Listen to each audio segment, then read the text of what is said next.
नमस्कार, वंदे मातरम।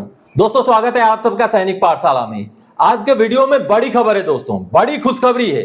2006 से पुराने पेंशनर को उनका हक मिलना शुरू हो गया है। पेंशनर की जीत हो गई है। जी हां, शुरू हो गया है। पहली बार पहले पेंशनर को मिला, आपको भी मिलेगा।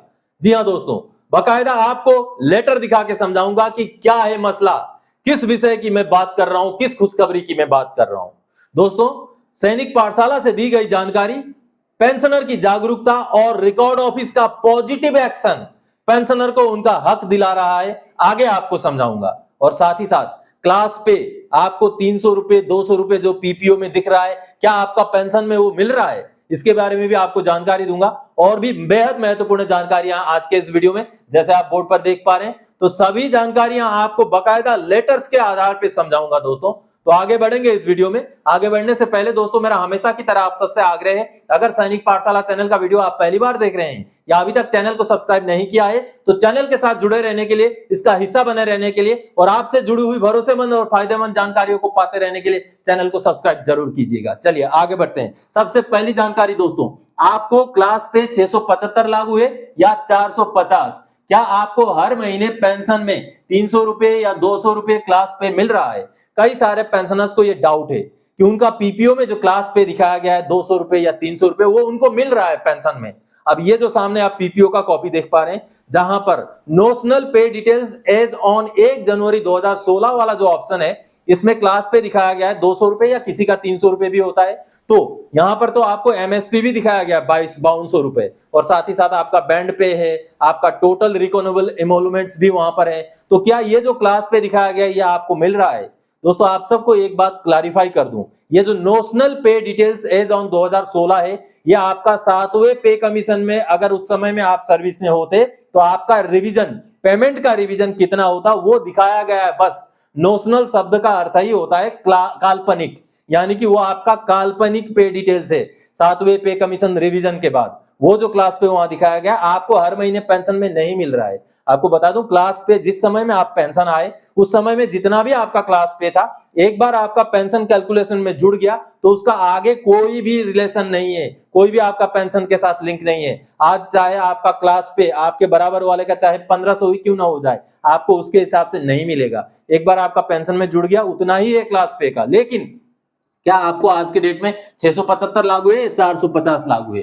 दोस्तों, ये जो सामने आप डिफेंस मिनिस्ट्री का, रक्षा मंत्रालय का लेटर देख रहे हैं, जो कि 7वें पे कमीशन रिवीजन के बाद निकाला गया लेटर था। अब इस लेटर के हिसाब से वाई ग्रुप को क्लास पे 225, एक्स ग्रुप को 270 रुपए है, और एक्स ग्रुप को क्लास 2 और क्लास 1 का मिलता है, क्लास 3 का नहीं मिलता। लेकिन वाई ग्रुप को क्लियरली लिखा हुआ है क्लास 3 का 225, क्लास 2 का 225 और क्लास 1 का 225। यानी कि अगर वाई ग्रुप का कोई भी सिपाही या जो भी रैंक हो उनका, अगर क्लास 1 है तो उनको 675 मिलना चाहिए। लेकिन इसमें और एक रूल है, आप अगर ऐसे ट्रेड से आते हैं जिस ट्रेड में मस्टरिंग क्लास 3 है, तो आपको क्लास 2 और 1 का ही पैसा मिलेगा, यानी कि 450 मिलेगा। लेकिन अगर आपका ट्रेड ऐसा है जिसमें क्लास 4 मस्टरिंग है, तो आपको क्लास 3, क्लास 2, क्लास 1 का यानी कि 675 रुपए क्लास पे मिलेगा। और आपका जो भी सटीक क्लास पे है, वो अगर आपका पेंशन कैलकुलेशन में एक बार जुड़ गया तो उसके आगे क्लास पे का कोई भी मतलब नहीं है। हालांकि जो रक्षा मंत्रालय का लेटर है 7वें पे कमीशन के बाद जो निकला था, जिसको मैंने अभी अभी आपको दिखाया, उसके हिसाब से ऐसा कोई भी ट्रेड वाइज डिस्क्रिमिनेशन नहीं है।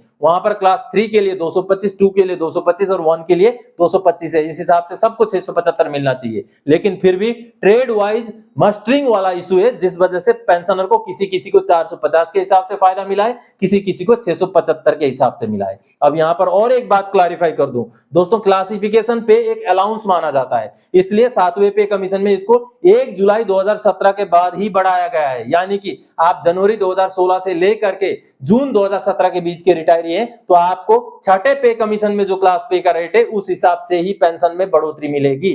आपको 7वें पे कमीशन के हिसाब से यानी कि 450 या 675 मिलेगा 1 जुलाई 2017 या उसके बाद के रिटायरीज के लिए। चलिए अगली जानकारी दोस्तों, कुछ रिकॉर्ड्स और रिकॉर्ड्स अफसर करते हैं पेंशनर्स को परेशान।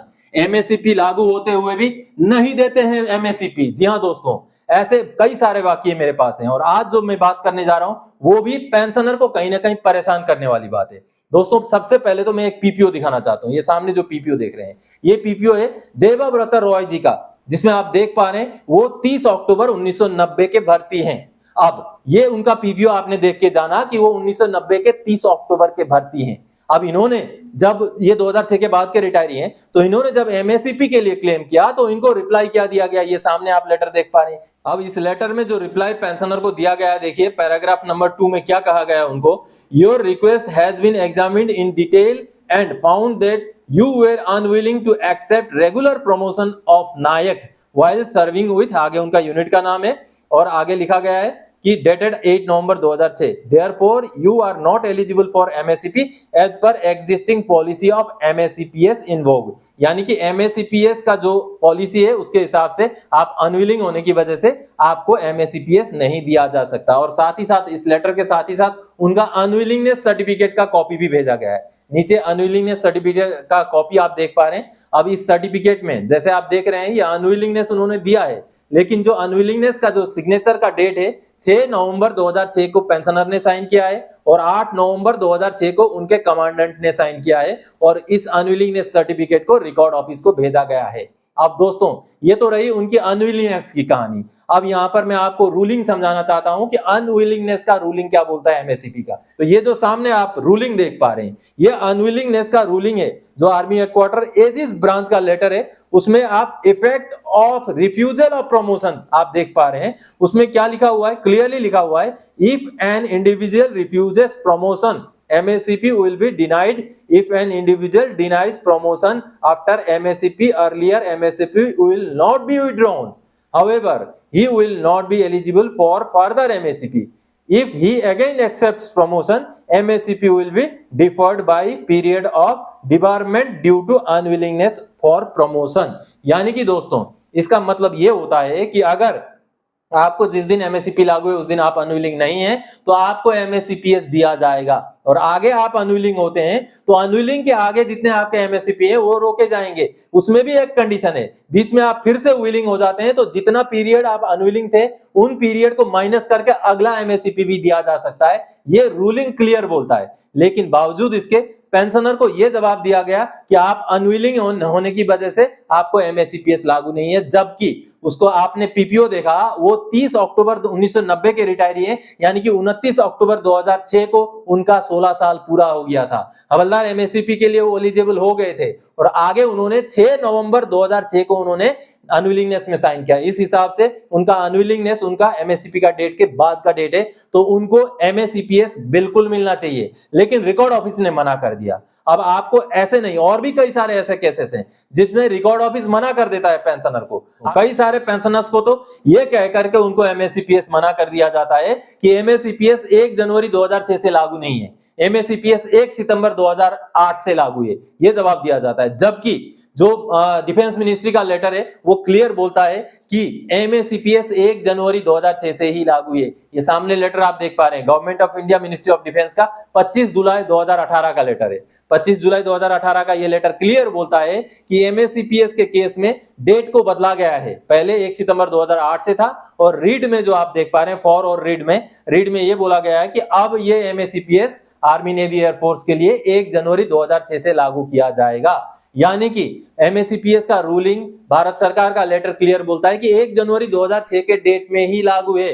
इसके अलावा आपको अभी हाल ही में एक आरटीआई का रिप्लाई आर्मी हेडक्वार्टर से आया हुआ दिखाऊंगा। ये सामने आरटीआई का रिप्लाई आप देख पा रहे हैं, जिसमें आर्मी हेडक्वार्टर ने क्लियरली बोला है कि 25 जुलाई 2018 का जो भारत सरकार का लेटर है उसको हमने क्वेश्च नहीं किया है, यानी कि हमने कभी भी इसको जो है रद्द नहीं किया है। क्वेश्च का मतलब रद्द करना, रद्द नहीं किया है। इसका मतलब 24 अप्रैल 2024 को भी आर्मी हेडक्वार्टर ये बोलता है कि भारत सरकार का जो लेटर है, जो कि 25 जुलाई 2018 का लेटर है, उसी हिसाब से एमएससीपी आर्मी नेवी एयरफोर्स में 1 जनवरी 2006 से ही लागू है। लेकिन बावजूद इसके कई सारे रिकॉर्ड ऑफिस पेंशनर को मना करते हैं। और एक एग्जांपल समझाता हूं, ये जो सामने आप लेटर देख पा रहे हैं, इस लेटर में 11 मई 2024 का लेटर है, इसमें पेंशनर को एमएससीपीएस के लिए मना कर दिया गया है। उनको बोला गया है कि आपका जो नाइकी का प्रमोशन हुआ था उसके बाद आपका 8 साल पूरा नहीं हो रहा है, जबकि उनका अगर एनरोलमेंट का डेट और उनका रिटायरमेंट का डेट अगर आप देखें तो वहां पर उनका 16 साल पूरा हो रहा है। 16 साल वाला कंडीशन रिकॉर्ड ऑफिस नहीं देख रहा है, उसको सिर्फ देख रहा है कि नाइकी में 8 साल नहीं हो रहा है, इसलिए आपको एमएससीपी लागू नहीं है।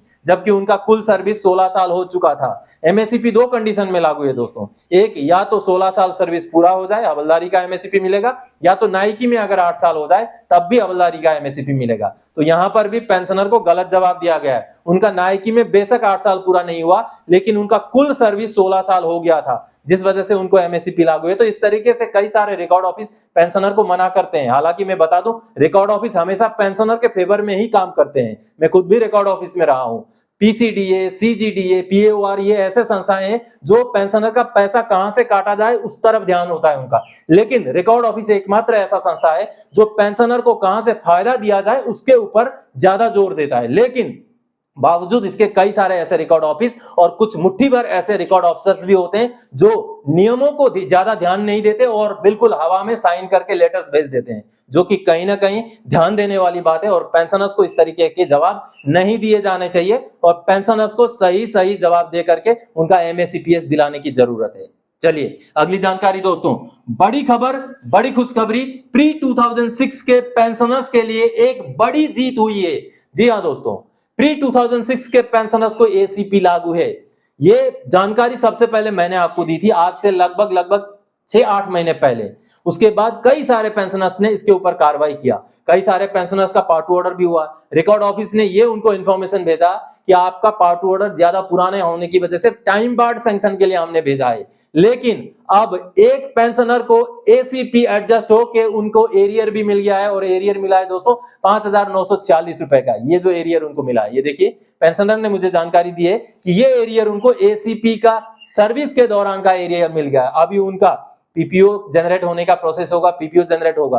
अब दोस्तों आपको समझा दूं कि एसीपी कैसे कंडीशन में लागू है। एसीपी उनको लागू है जो 7 अगस्त 2003 से लेके 31 दिसंबर 2005 के बीच के रिटायरी हैं। और अगर आप नायक से नीचे रैंक में रिटायर हुए हैं, 10 साल से ज्यादा सर्विस है, आपको नायक का एसीपी लागू है।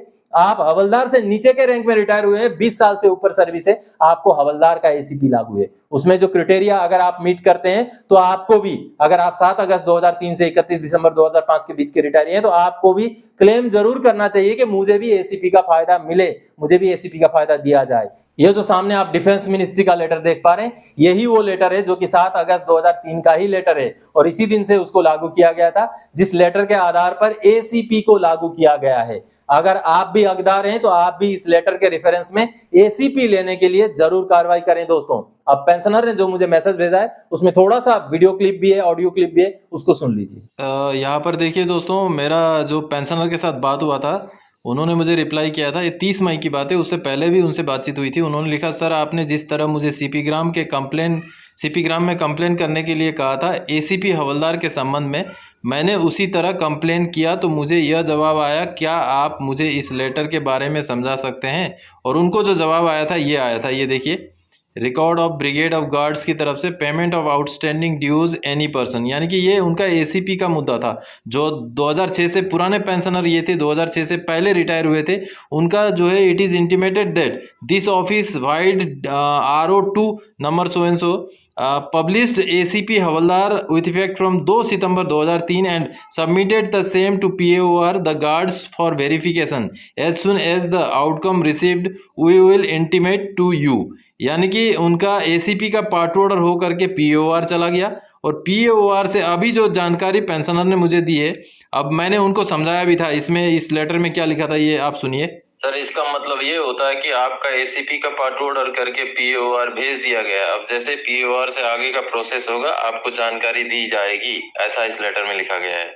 देखिए, उसके बाद उन्होंने थैंक यू कहा। उसके बाद उन्होंने ये मैसेज किया, अभी ये मैसेज किया है, मुझे सर आज पीओआर से मेरा सर्विस का पैसा मिल गया। ये देखिए 5,946 रुपये उनके क्रेडिट हुए, यानी कि एसीपी हवलदार एडजस्ट हो करके। ये बहुत बड़ी बात है क्योंकि एसीपी हवलदार, बहुत सारे पेंशनर्स का एसीपी का पार्ट ऑर्डर हुआ है लेकिन टाइम बार्ड सैंक्शन के लिए वो भेजा गया है। लेकिन यहाँ पर गार्ड रेजिमेंट का एक पार्ट ऑर्डर ऐसा है जो प्रोसेस हो गया और उनको सर्विस के दौरान का एरियर भी मिल चुका है। ये 20 जून 2024 को उनको मिला है। तो आप सबने देखा दोस्तों कि 2006 से पुराने पेंशनर्स को जिनको एसीपी लागू है उनको मिलना शुरू हो गया है। चलिए आगे बढ़ते हैं अगली जानकारी की ओर। पेंशनर को मिला 3,125 खाते में 19 जून 2024 को स्पर्श ने वापस किया कम्यूटेशन का रिकवरी। जी हाँ दोस्तों, कम्यूटेशन आज के डेट में वैसे तो प्रपोजल चल रहा है कि कम्यूटेशन को 12 साल किया जाए, 10 साल किया जाए, केस भी चल रहा है, लेकिन हकीकत ये है कि एज ऑफ नाउ 15 साल ही कट रहा है। लेकिन बहुत सारे पेंशनर्स का ऐसा होता है कि 15 साल के ऊपर भी कट जाता है, 180 इंस्टॉलमेंट कटने होते हैं, लेकिन उसके बावजूद भी कटता रहता है। तो एक ऐसे ही पेंशनर थे जिनका 15 साल से ऊपर जब कटा तो उन्होंने स्पर्श में ग्रीवेंस डाला। जैसे स्पर्श में उन्होंने ग्रीवेंस डाला, उनका 2 महीना एक्स्ट्रा कटा था, तो वो पैसा पीसीडीएस स्पर्श ने वापस कर दिया। ये जो आप मैसेज देख पा रहे हैं, उनका पैसा वापस हुआ। जब उन्होंने क्वेरी किया तो स्पर्श की तरफ से उनको बताया गया कि आपका 2 महीने का कम्यूटेशन ज्यादा काटा गया था, यानी कि 182 इंस्टॉलमेंट उनके काटे गए थे, जिस वजह से वो 2 महीने का पैसा वापस कर दिया गया है। आपको भी चेक करना है, अगर आपका 15 साल कम्यूटेशन कटते हुए पूरा हो गया है तो आपको भी उसके ऊपर ग्रीवेंस डालना है। स्पर्श में डालिए, सीपी ग्राम्स में डालिए, आपका ज्यादा कटा हुआ पैसा जरूर वापस होगा दोस्तों। तो दोस्तों, आज के इस वीडियो में इन्हीं जानकारियों के साथ आया था। आगे और कोई जानकारी आपसे सरोकार रखने वाला विषय लेकर मैं फिर से हाजिर हो जाऊंगा। तब तक के लिए जय हिंद दोस्तों।